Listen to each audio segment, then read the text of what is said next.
So Mike, let's jump right into this. How many people have you helped train to sell on Amazon? Because it's a huge opportunity to be able to sell on Amazon, the biggest sales platform in history. I've already trained thousands of people on not just selling on Amazon, but how do you know what to sell? What are the right products? How do you know what makes sense? So the thousands of people that have already been trained by me, they've been implementing a specific process. A lot of people, you know, they think it's a tough thing. They think it's for the other people. They don't realize the machine Amazon is and how they'll actually do all the fulfillment for you. They'll handle all the customer service for you. And it's the #1 platform. It's the low-hanging fruit to start making money online by using and leveraging Amazon. So what are the kind of things you've seen people sell on Amazon? My mom and I were just talking about, what were you talking about, Mom? Selling coffee business you wanted, or was it? Type of bullet coffee. Type of bulletproof coffee, like what Dave asked. What's different about yours? Well, it would have Put it real close, Mom. Almost touching. More ingredients, more superfoods in it. My mom's been into health food since like since she was a teenager. So I don't want to give away her age. I don't want to, wow. Not the 1920s. No. You're not that old, Mom. No, since time. So let's say somebody watching here wants to sell a supplement. They want to sell clothing line brand. They want to sell a gadget. Like I have a friend selling this gadget. You put it on you while you're exercising and it tells you all this readout on your metrics on how much fat you're burning and all that. Would you say Amazon, how much does it cost to get started on Amazon? Like in your experience? Okay, so you can get as little as $500 in inventory to start. Now, where a lot of people make mistakes is they think they're going to find the next great idea, or they think, you know, I'm going to find something really clever. It's actually not that difficult. The stuff you want to sell on Amazon is the stuff that makes sense, meaning there's 3 criteria. Does it already sell well? Can I compete? And are the margins there? And that's why you don't really have to know what you want to sell. I know that sounds kind of crazy, but it's not just for people with a lot of money. It's not just for people with experience selling. Anybody, and it's all about finding the right product. The trick to selling on Amazon is not trying to recreate the wheel. It's just following a pretty basic process. Yeah. So $500 to start. I know this is going to be people's #1 question. And I'll just ask you, if you were starting from scratch and you were going to sell something on Amazon, what would you sell? Just throw out 3 examples of something you would sell on Amazon. For sure. So I like to go into categories, right? Because there's so many products within each category, but home and kitchen is a great place to start. Pet supplies is a really great place to start. And electronics, you know, it's not so much what to sell, but I'll give you some specific ideas. It's more about what meets the criteria. So with that being said, so there's one tool that's really cool out there. It's called, if you go to AmazonProductFinder.com, it's a really cool tool because what you can do is, what it does is it scrubs all of Amazon. So you could say, show me everything with less than 50 reviews. Show me everything that sells between $15 and $50. Show me everything. So, what's the name of the website again? If somebody's listening, what was the name? It's called the AmazonProductFinder.com. So if you go to AmazonProductFinder.com, it's a really cool tool for that reason. So to me, I go by category. So I'll click on the whole category of pet supplies. I'll click on the whole category of home and kitchen. Outdoors stuff is really cool. Barbecue grill covers, you know, these new silicone gloves, you know, those fidget spinners were hot for a while. But the way you find out what makes sense is you want to see that there's people that are already selling $8,000, $10,000, $12,000 a month in sales. They have less than 50 reviews. And then the last thing you need to figure out is, are the margins there? Now, why do you want it to be less than 50 reviews? Because you want to see that people are already crushing it that don't have a lot of reviews. It just shows you that it's a good entry point. So it basically means it's an unsophisticated market, so to speak. Like it's selling well, but They don't know how to get reviews and things like that. That's exactly right. Or it just means that it's such a great seller because, of course, you'll see stuff with 10,000 reviews. That might be hard to compete against. If they have 50 reviews or less, just being part of my inner circle, it's like people get, countless reviews. And that's what's cool because it gives you that competitive edge. Meaning, if you already see that a product, and you might see the same thing. Let's use barbecue grill covers as an example.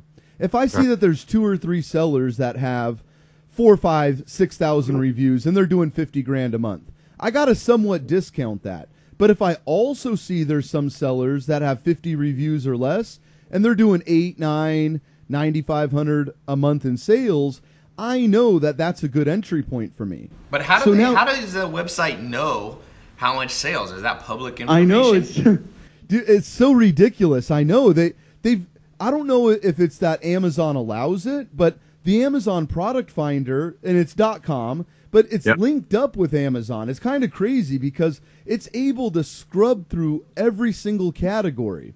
So I don't just say, show me every single product. I'll do one category at a time. So I might do home and kitchen.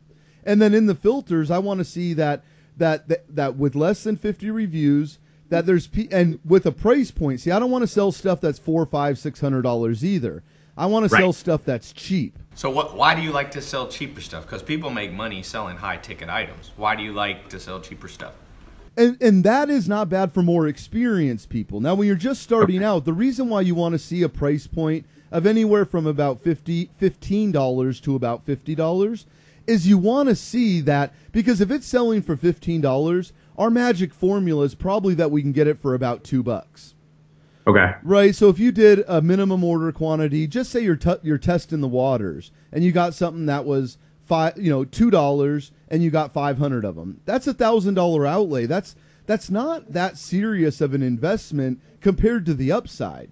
So Amazon Product Finder, that's what I like to use, and because it's just the format that I'm so used to. And there's and what makes that easy is because it literally will show you. Now you only have to, it'll show you what's already selling well. It'll show you that you can compete. Now the only step you got to take on top of that is you have to know that the margins are there. So a really easy. So how do you, by the way, if you're listening, you don't know what margins mean. Margins is basically the difference between how much it costs you to create the product, sell the product, ship the product, and how much you make. So that's your profit. We call it the profit margin. So how do you know when something has a good profit margin? Because you don't want to sell something for $5 and it costs you $6, because then you're losing $1 every sale. That's exactly right. So our magic number, you don't want to mess with anything that you can't at least 5 times your money on the gross. Okay. And you want to more target closer to 10 times, but 5 times the gross, really? Yeah. So if I pay, let's use easy numbers. If I pay $3, I got to know at a minimum I could sell that for 15. But you're saying 10 times is better. Obviously. But 10 times, yeah. Well, I mean, 20 times is even better. Yeah, but at some point, the competitor is going to come in. That's classic economics. If you charge too much, somebody else is going to not be as greedy. So what do you find is what the margin you can usually do? 7 times? Yeah, 7, 8. But, one thing that's kind of crazy, Ty, people are kind of funny. Even though I might have the same charging cable, right? Like I can get these cool charging cables with 3 prongs, steel braided, all that for about 90 cents, right? Okay. Now, I could sell those for $9, and there's a bunch of, but I notice sometimes the higher you price something, the more sales you get. Right, people have people a perception. think it's quality. Yeah. That's right. So people always tell me, well, what is the right price? And there is no answer to that. It's guessing and testing, right? It's like, okay, let me try it at $9. Well, I tried it at $9, but now at 15, of course I'm selling less, but my margin that we just talked about is much higher. Right. So sometimes selling it for $15 is better than selling it for $9. Even though you sell less, you're putting more money in your pocket, which is kind of cool, right? What would be a good pet? You talk about pet supply. What's something you've seen people sell, like pet pot supplies? Did they sell, like... Oh, there's such cool things. Like one of my students has like a really cool like pet kit. So you get creative sometimes with it. Kit or a pet? Yeah, like one to like trim the nails, one to brush it. It's like a little kit, like a little manicure kit, right? Huh. But see, that's how you can sometimes. Pets are crazy, man. That's so funny. Oh, and it's so like those pet mats. Like they have these really cool like cooling mats nowadays, right? Like that like the dog sits on it and it's like a cooling mattress for adults. And so, but just Wait, to use an example, the dog sits on it or adults sit on it? No, the dog. It's like a dog bed, but it's like a cooling kind of thing, right? So like now people really want to like treat their pets like better than they would treat most other people, you know? So for McKenna and my mom, because my mom's always wanting to do a business. Mom, what is something you want to sell? You said coffee, right? That might be too complicated to But start could you? with. So what's your opinion, Mike? Could you sell coffee on Amazon? Like, No, once you were a little more experienced, that might be a product you jump into. But why not do this like a French press or like a coffee press or like those things that hold the tea leaves, right? That you dip in. Like, why not, get something at the beginning that might cost you 30, 40 cents. Yeah. And maybe you might only sell it $6 or $7, but at least you have a really cheap entry point. Right. Because two things happen there. Not only do you learn how to sell it, because I could give you everything. I have I teach everything I've got, but really you learn more by actually doing it, right? Getting your feet wet and actually implementing. So starting off with something really cheap, to me, it's such a minimal risk, because if I buy something for 50, 60 cents, the chance of me having to sell that for 30 cents is nearly non-existent. I might have to sell it for $4 or $5, and it might not hit it out of the park on my first product, but at least I learn and I'm implementing and I'm generating some income and then reinvesting those funds into more inventory, more expensive products. It really is endless. Like, look around your house right now. I mean, everything you see there is like Amazon is the world now. And we're only at 10% of where we're going to be. So you think Amazon growth is going to 10x? I firmly believe that Amazon growth will 10x over the next 5 years. Wow. Because as crazy as it sounds, it's still something like 80% of transactions take place in brick and mortar. Right. So people are still barely going to the store. surface. They're going to the store. McKenna, how much stuff do you buy online? Clothes. Be honest. How much do you go to the store versus online? I would say 80 to 90% of my clothing is online. Absolutely. Oh, really? Yes. Okay. Absolutely. Mom, how about you? No, I don't buy that much online. Basic stuff maybe, but not clothing. I have So to the try it on. newer generation is okay with buying stuff online, and now like Whole Foods, I'm telling you, watch this Amazon Whole Foods thing. Grocery companies, all the big ones, Vaughn's, Ralph's, they're all scared because now Amazon, what's the first thing Amazon did? The first Monday that they owned Whole Foods, they dropped the prices by about half on most of the stuff. That was a really good idea. Yeah, and that's where we're moving. 5 years ago, it's funny, my father-in-law, like he wouldn't enter his credit card online to buy an airline ticket, right? He was scared somebody's going to get his credit card. Now it's like so second nature, no one hesitates to ever put their credit card in on Amazon or, using PayPal or going on Delta.com and buying an airline ticket. Now it's not even a question, and people are moving in that direction. That's why when people say, Mike, you think it's saturated, the Amazon? And it's like, we're not even at 10% of where it's going to be. Yeah. And, one of the keys, and we almost started talking about it, it's like, so once it sells well, once you can compete based on the reviews, preliminarily go to a site like Alibaba, right? Have you heard of Alibaba? Yeah. So what Alibaba is, it gives you the preliminary information, right? So let's use something like, since we're already talking about like barbecue grill covers, let's just use that as like an example that people don't really realize sells really good, but it does sell really good, and the margins are there. So say you see the average barbecue grill cover that you see it on Amazon, you see that it has 50 reviews or less, and that there are sellers with 50 reviews or less that are doing 8, 9, 10,000 a month. Now what you're going to do is preliminarily you want to know the third question, which is, are the margins there? So you go to a site like Alibaba, and that's going to give you preliminary pricing. So what you do, you type in barbecue grill covers, and you'll see, okay, if I buy 500 of them, I can get them for $6. If I buy 1,000, I can get them for $4. Now remember, that's preliminary pricing. So you want to email the supplier, say, hey, can you give me a price quote? What do you want for shipping? You want all that stuff. Now, what I've done is I've taken that a step further, and I actually have a company that I work with in China that'll actually get, so you want benchmark pricing. So Alibaba is going to give you the benchmark pricing, but then I'll have my guys in China go to the actual manufacturers and see how much more I could whittle that down. Right. So if I see I can already get 6-7 times my money on Alibaba, I know it's only going to get better. So that's a product that will now be on my list of things that I want to source. You know, fitness bottles, like shaker bottles, charging cables, like little basic things that you don't realize how well these things sell. Yeah. And that's why starting out small is the best idea, because not only do you get your feet wet, but your margins tend to be higher on those really low ticket items. And then that enables you, because I would, at this point in my Amazon career, I would buy something for $100 that sells, you know, for $200. Even though it's only 2x on my money, it's $100 per sale. Right. But that's not for new people, But you're and more that's what we're advanced. How talking many years about. have you been doing it? So I've done it now. I'm going on 2 years of selling on Amazon, Yep. but 16 years of selling online. Right. So you switched about 2 years ago. You saw the trend switching over to Amazon. You switched from the old way. You might have been selling with your own shopping cart and things like that. Now, let's just walk through a super simple thing here. My mom likes when I make stuff super simple. So I'm going to make a hypothetical person listening. So we'll just call him Kelly, because Kelly could be male or female. We'll pick a gender neutral name. All right. So Kelly lives in a middle-sized, town, mid-sized town somewhere in the world. Maybe not in the U.S., but somewhere in a country in the world. Okay, there's about 190, I think, 3 countries in the world, something like that. Little islands and all over. You could do this from anywhere, obviously.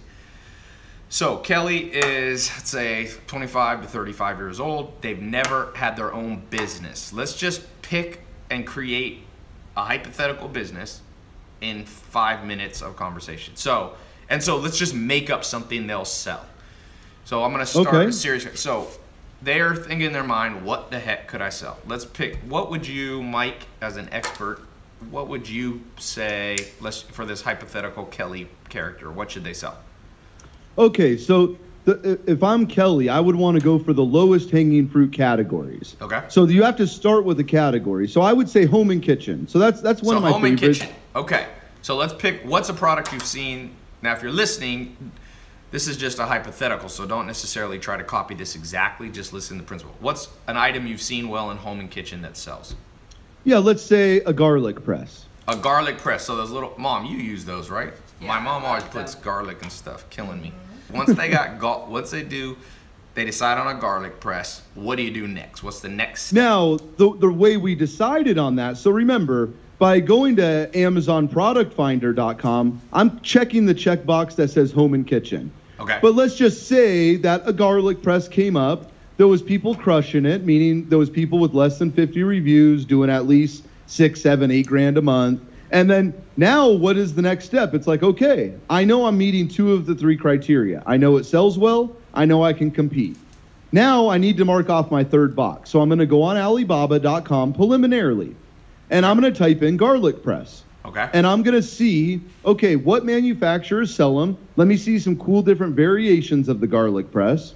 And then I'm going to get one preliminarily. So I'm going to start asking for quotes. I'm going to say, let's use hypothetically, it sells really well for $8. Let's just say that, right? Maybe $7.99. Okay. Let's say that that's what it's selling for on Amazon. So now what I need to do is I need to know, because quality is very important. So it's not just price, it's a combination of price and quality. So the next thing you're going to do is you're going to get bona fide quotes. Now, once you get your quotes, the next thing that you need to do is you need to get samples of that product.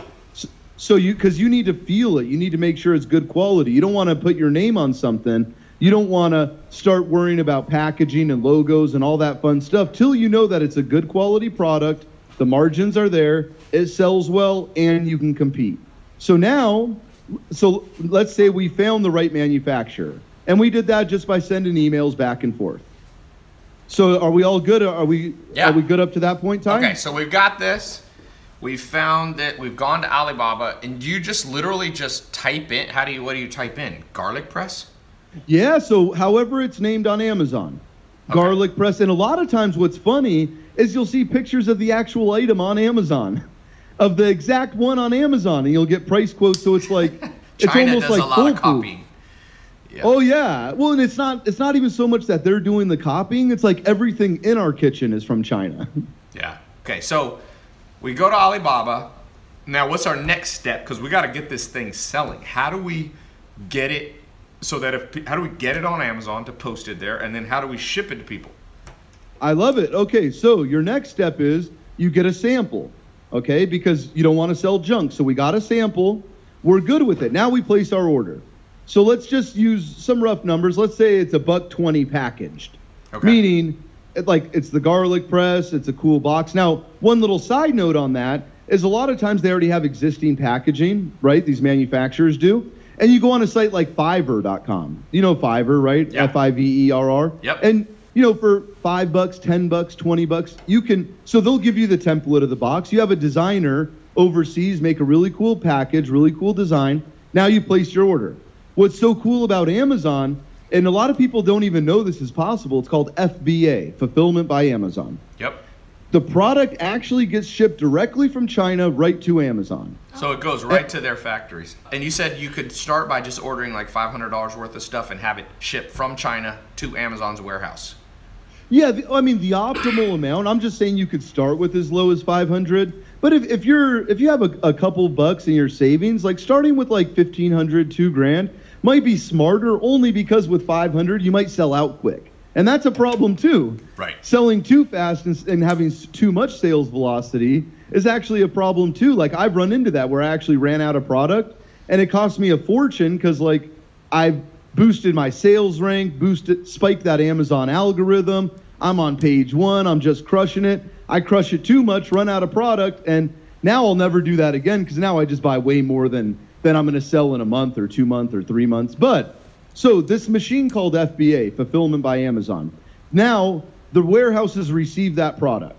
Okay. Now your listing goes live. I'm giving you an overview, but so what you do now is your listing is now on Amazon, and there's a whole method behind that too, because it's like how do you keyword your title? How do you got to put in keyword the your right bullet words points? so that when people search garlic press, when Kelly creates, so you basically create a listing on Amazon, but basically Kelly needs to put the right words because obviously if she puts in, if everybody's searching for the word garlic press and she puts in garlic crusher or something like that, then all of a sudden she doesn't show up. Is that what you're talking about? But the easy way to do that right now, if you go to like Google Keyword Planner. So what you got to do now is go to like Google Keyword Planner. It's free. Find the right keywords because you might think it sounds really cool, like your title, but who cares because it's not searchable, right? Yeah. Like you need to incorporate keywords, and I know you're a master of that, Ty. Like keywords are like what the world of internet revolves around, is like keywording things properly. And I also have like on Fiverr, I have like a really cool like guy who's a resource that will scrub and find all the keywords, like put in all those man hours for you and give you the right keywords to use. But so now you've created your listing. Your listing is live. Now you're on Amazon. So Kelly, let's say she lives in, I don't know, Omaha, Nebraska. She presses the button. She's made her listing. She's worked with China. It's been shipped to Amazon warehouses where robots are going to mail it to people, and some humans work for Amazon. And she presses the live button. So now anyone in the world who searches garlic press, but the problem is she's not going to show up as #1 on garlic press, and most people don't scroll down that far. So how do you get yourself, what do you need to be in the top 3 when Kelly types it, Kelly to make money? If you're just on the first page, you're doing amazing. So but you got to remember, okay. Yeah, first page for sure. But you got to remember too, like people aren't just typing in garlic press. So you might be on 3rd page for garlic press, but best garlic press, you might be on page 1, right? A longer tail keyword. Right. So you got to remember, people are searching hundreds and hundreds of different types, long tail, short tail keywords. But how do you spike that Amazon algorithm? So me and my partner, we do a whole marketing thing on it, but I'll give you the nutshell version. So everyone on Amazon has what's called a BSR, a bestseller rank. Everybody gets a BSR, bestseller rank. What's that mean? That's right. And what that is that's basically, so So Kelly, let's use Kelly as our example, right? So Kelly lists her product.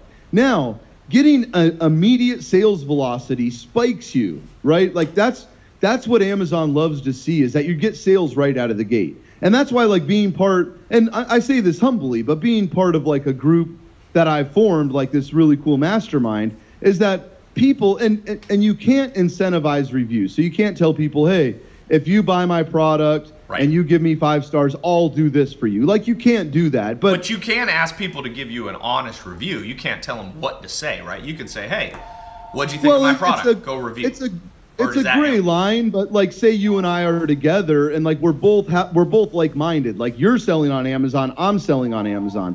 If I just say, hey, Ty, check out my new product, like, chances are you're going to be like, I want to help Mike out. Right. Chances are I'm going to be like, I want to help Ty out.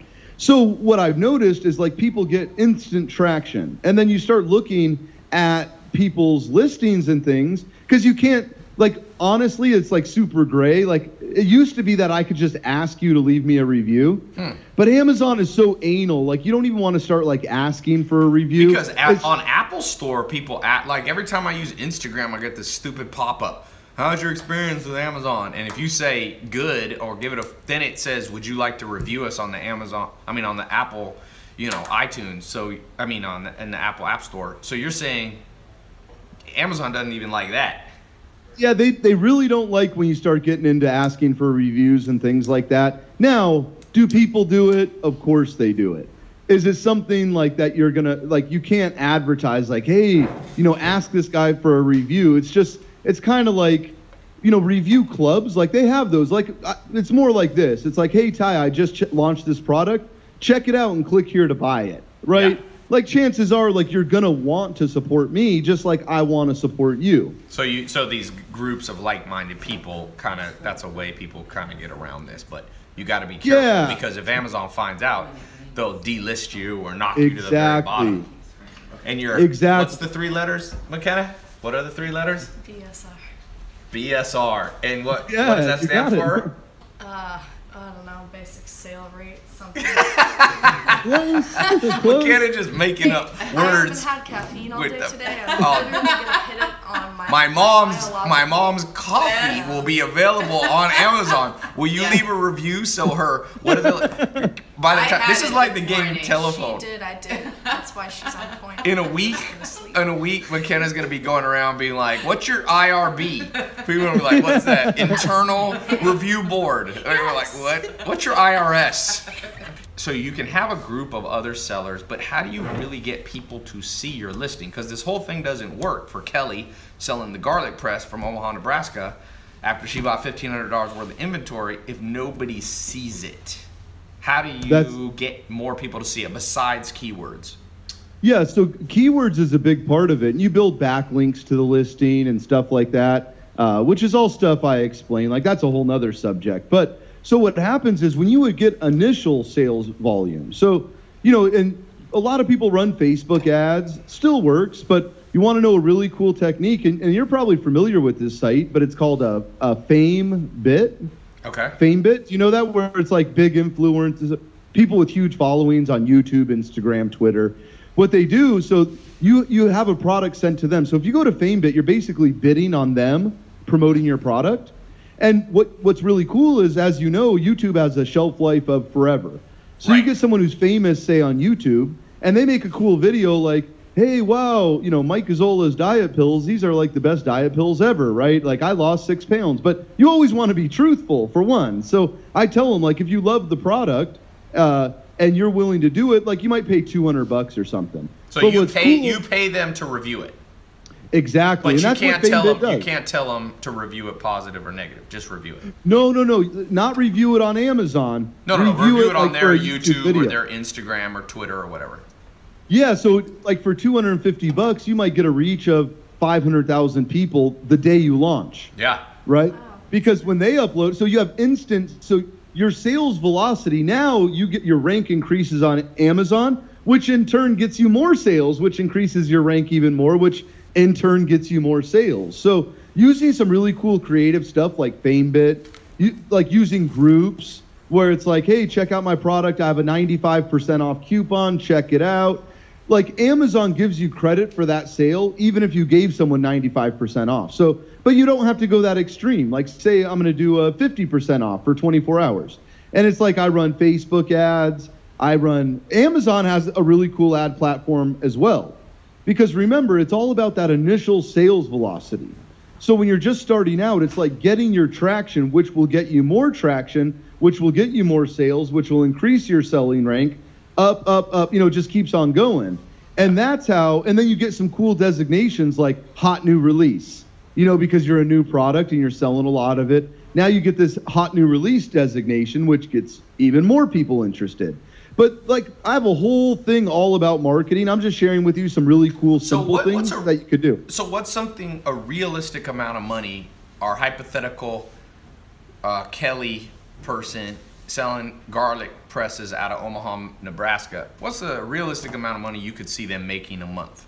$1,000, $10,000? Like what's real? Because you got to have realistic expectations. You're not going to become a billionaire. You're not going to become a billionaire selling garlic presses. But you could sell more than one product. So if you get one up selling, making you $1,000 a month, if you get 10 products like that, all of a sudden you're making 10 G's a month. And for a lot of people, that's, you can pretty much quit your day job for that. So what do you think a simple product like that's a $10 product or whatever, could you see them grossing and netting? Yeah, and I never like using extreme examples, but I did just get an email yesterday from one of my students, and he did 15 grand in the first 30 days. Now that's abnormal. Yeah. That's because he hit a home run. Everyone's not going to hit a home run on every product, but let's just say you only did 1,000. Yep. That's nothing to brag about, but just like you said, that's one product.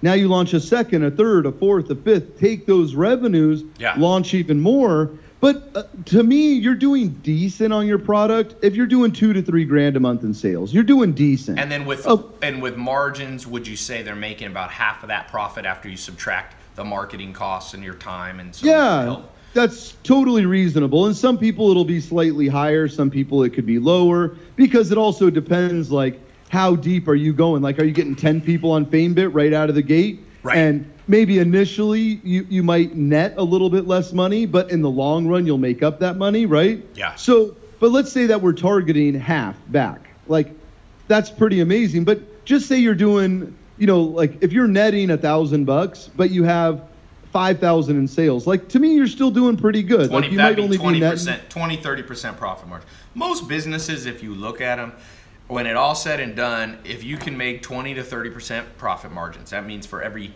$10,000 of sales, if you can keep 2 to 3 grand, you're doing pretty well. For example, you get that garlic press selling you $3,000 gross, $3,000 worth of garlic presses per month on Amazon. After your expenses, buying it, shipping them from China, maybe paying for some Facebook ads and some marketing ads, you net $1,000. Now you just go out, your job is find 10 products. You do a garlic press, you do a hula hoop, you do a pet supply, a pet manicure kit, you do this. Next thing you know, in 1 year, and this is what people forget about making money, it cracks me up. A lot of people I tell, in 1 year, get 5 products, making you $5 grand a month total, 1,000 each. And then in year 2, add 5 more products. Now you're making 10 grand a month. And then people go, oh, Tai, that'll take me 2 years. And I go, people go to college for 4 years. Then they go get a master's for 1 or 2 more. Then they get a PhD for 3 or 4 more years, all to figure out how to make 10 grand. So some people, I'm like, this one you're actually getting paid in the first year and the second year. And people spend 10 years getting a PhD, which is great. We need people in the world. I'm not disparaging anybody who becomes a medical doctor. We need more doctors in the world. But the point is, people their perspective is all wacky. If it takes you 2 years to figure out how to make 10 grand a month, that's insanely good. Because remember, this is basically on autopilot. You're not literally having to fly your little plane to China, pick up the stuff, bring it back to Amazon. You're not packaging up the boxes.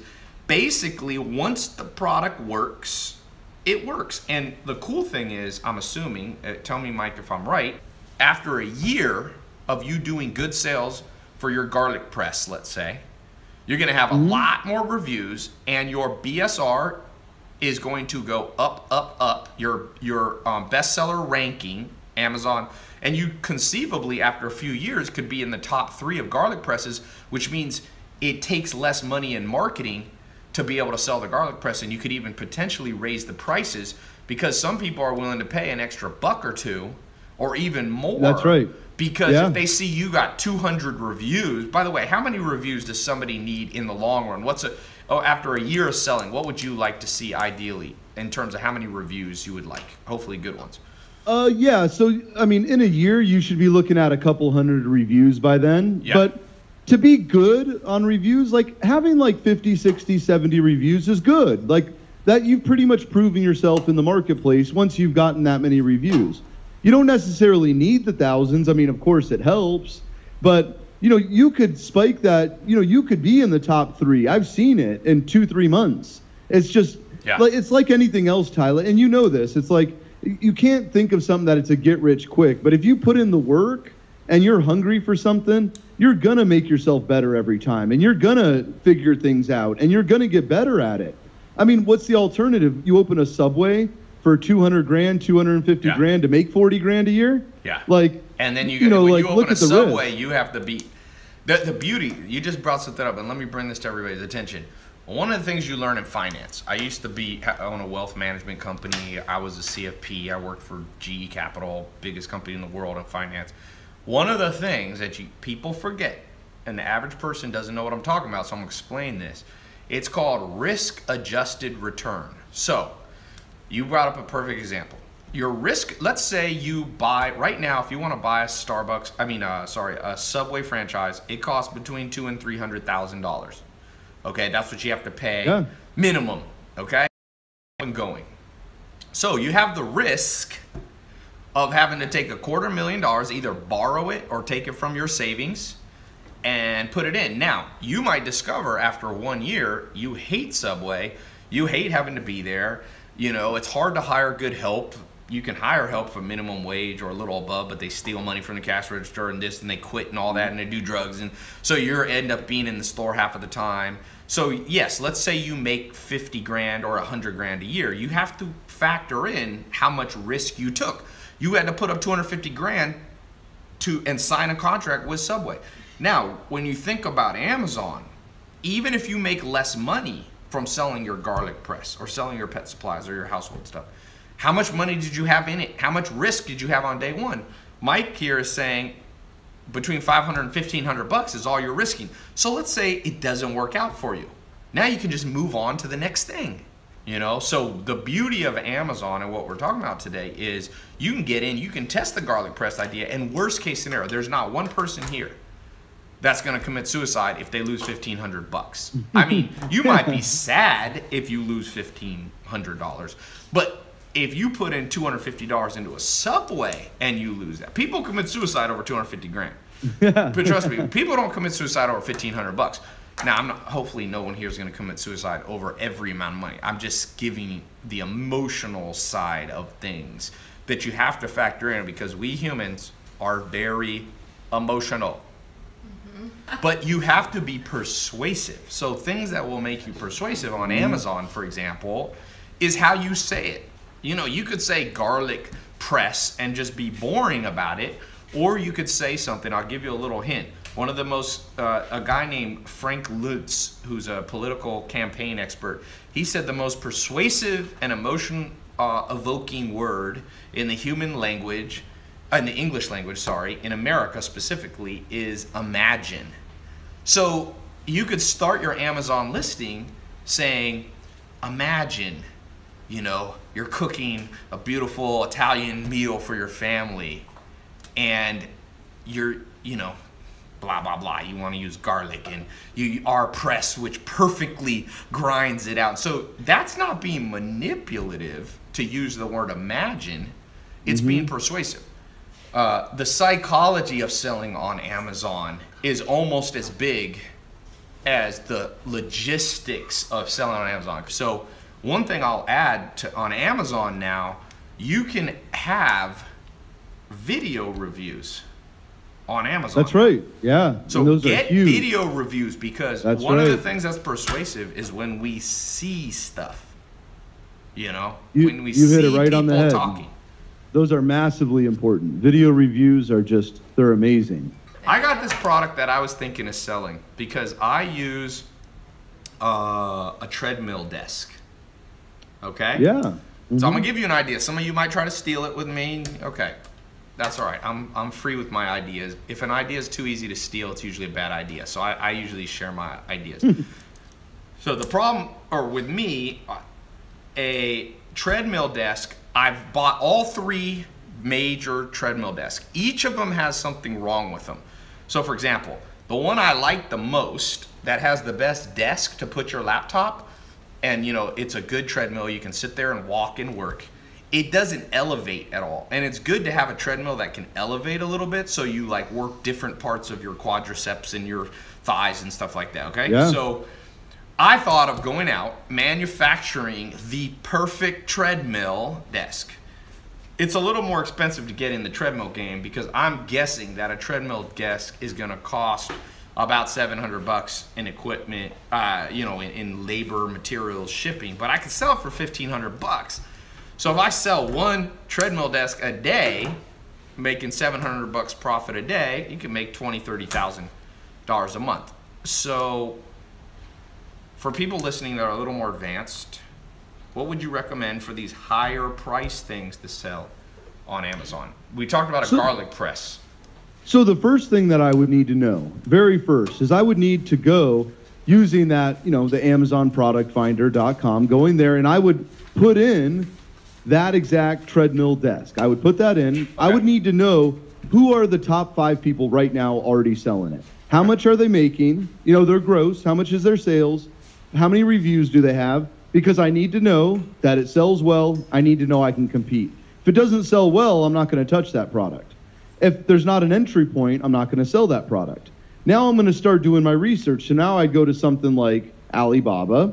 I would see, okay, what kind of MOQ? That's minimum order quantity. How many would I have to buy? How much would I have to buy them for? How much does it cost landed to Amazon? Okay. I need to know all those things. Now, if the margins are there, I can compete, meaning there's sellers that are doing well, that have 50 reviews or less. I can compete, the margins are there, and it already sells well, then no problem moving forward with it. But it's that cut and dry. You don't need to like think, well, I got this great idea. You know, you want to go after the people that already have the arrows in their back. Yeah. Meaning they've already proven it works. They've made you don't want the arrows in your own back. What do you think a MOQ is going to be on a higher ticket price product like that? I would guess it would be somewhere around 20, maybe up to 50 to get decent. See, it's not just the MOQ because they might be like, okay, it's $300 if you get 20 of them. But if you get 50 of them, we'll bring that down to, you know, 190. Who knows? But I'm worried. This is what I'm worried about. I buy 50 of these from China. I send them my specs, and they send me back, you know, a piece of crap treadmill desk that like falls apart when you use. Will they send me a sample? Yes. So you don't never do that. Never send them your specs and for a first product. Now it's okay to develop a product like you said that you found 3 different treadmill desks. In your head, you could probably figure out what was wrong with each one, what was right about each one, and kind of make your own version. And what I take that one step further. If I'm looking to start a product, like I'll look at what are the negative reviews on that product, right? And then I will fix that problem. So I'll go and see what are they saying that my barbecue grill cover fades really fast? Are they saying it's too lightweight, it blows off too easily? You know, what are they saying wrong about that, and see if I can make the changes. Okay. Now, what you're doing for your first product is you want one that a manufacturer is already making it, and you do what I call private label, right? So you're white labeling that. Yeah. So it would be Tai's treadmill desk in that example. So let's go back to, we private label, we call it the new and improved, or the special Tai special edition treadmill desk. Yep. And you're thinking I need to buy 20 to 50 of them. By the way, this is we're talking advanced strategies now. This is not, start out selling little stuff like garlic press. That's right. If you got a little more money. So if I had to buy 30 of them and it cost me $500, I got to put out 15 grand.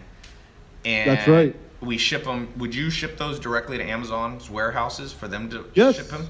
Yeah. Definitely, yeah. You ship them right to Amazon. Now, there's only one baby problem that's why it's not really for the people just beginning, unless you just have, if you're really well funded, is that every time that you're going to need a sample, right? Because you're not going to just start selling this desk till you get a sample. So you might spend $300-400 per sample. You might need to get 4 or 5 samples. You've already dropped $2,000 in samples. Now, why do you need 4 or 5 samples though? Well, I mean, just saying that. Like you said, what if it's a piece of junk? Oh, right, yeah. So the sample is just kind of hedging your bet, because why would you want to order $15,000 worth and then receive it and realize it's garbage, right? So, but a garlic press, you can get 4 or 5 samples. It's all good, right? Like, what are you going to spend? I mean, typically a sample, you're not really paying for the sample on those really low items. You're paying like $30 to $50 for them to ship it to you here, because they're only shipping one. Yeah. So you might need to get $150, $200 in samples, but you might find your very first sample might hit a home run. Same with your desk. But just be prepared, because remember, quality is important. It's not just the cheap price. You need a good quality and a combination of quality and price. If you find a really good price and you find a really good quality, and you know it sells well, and you know you can compete, and you know the margins are there, you don't need to wonder. There's always going to be what ifs in life. Yeah. You know you have a rock solid foundation, and that's the point you move from. Yeah. Now, one of the things that I would just say for advanced people is it's the risk reward. You see, with a garlic press, you get in for $1,500, but you're probably only going to make a couple grand a month. With the treadmill desk, potentially, or a higher ticket item, you might be having to put out 30 to 50 grand. That's right. On day one, you put, but you got the potential to make $1,000 every time people buy one product from you. So there's nothing wrong with selling garlic presses, and then if you figure out the garlic press, you can sell a coffee grinder, and because it's kind of similar, and you just keep going. And the next thing, there's people. What's the most the most products any of your students you've seen them sell? Most are in the first 6 months. You want to try and target to get to about 4 or 5 products. I mean, 6 months from the date your very first product gets on Amazon. To me, it's kind of like this. Once you can get to between 10 and 20 sales a day, now you should start looking at the next product. Because that might seem like, wow, that's a lot. But, I've seen people 70, 80, 90 sales in a day without much time selling on Amazon. So you want to, once you can master a product, meaning to me, like just 10 sales a day, you should start saying, okay, I need to do this again, because it's easier to go from 0 to 10 than 10 to 20, right? It's easier to get that initial push. The incremental. So some of your students, you're saying in a year might have 5 to 10 different products they're selling. That's right. Sure. Yeah. Especially, because when a lot of people are this way, and I'm kind of that way too, when you can kind of taste it and feel a little success, that pumps you up to do even more. Yeah. Because now it feels real to you. I mean, I can make all kinds of videos showing you examples of everyone else kicking butt. But once you start kicking butt, that's more inspiration than me showing you, 100 other people that are kicking butt. You need to, once you start kicking butt, now that's your fire. That's your, we have families. We want to be supportive. We want to be able to take those vacations, not have to work our fingers to the bone. And once you could once it's tangible and once you could feel that, that's where the power and that's where the mindset really kicks into gear, knowing that this isn't just theory. And all these other people kicking butt, some people make excuses. They say, well, they got lucky. Well, did they all get lucky and you just got unlucky? Or are they taking action and they're all in and you're half in? And you're not, then they have the combination. The reason I'm doing this, episode with you is because this is a strategy episode. And you need 2 things. You need to be able to execute, but you also need a strategy first. And some people just think they're going to get rich or become independently, financially independent just by working hard. And that's not true, because if you have a bad strategy and you work hard at it, all you'll get is a lot of work and a lot of hours, and you'll work 3 jobs and you'll hardly be able to make ends meet. So you have to incorporate first strong strategy. And so when it comes to business and it comes to Amazon, you can't just go out there and start posting all over Amazon products and not know what you're doing.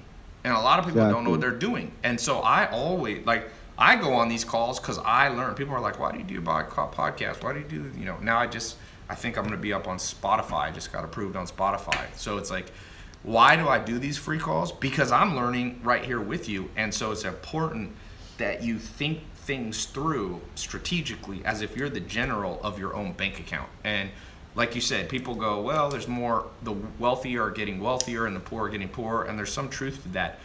But I'll give the counter argument. There's more opportunity for the poor to no longer be poor. Because, for example, even if you don't have any money, if you can talk somebody into partnering with you and giving you $2,000 or $1,000 so that you can order your first, set of products on Amazon and start selling, now you got the potential to make more money than you have at a crappy government job or whatever, you don't like you're doing now. So keep your head up. If things aren't going well, you can't wish them better. It's going to be strategy and then executing, right. and then strategy and executing. And when you get punched in the face, like Mike Tyson says, on the first, you have your strategy. Okay, I'm going to sell a garlic press. You go out, you spend $1,000. It doesn't work out. Well, guess what? You can still stay in the fight. You just change your strategy. Anyway, all right. So back to this last thing as we wrap up. If people want to learn your specific strategy, Mike, where do they go and what do they get?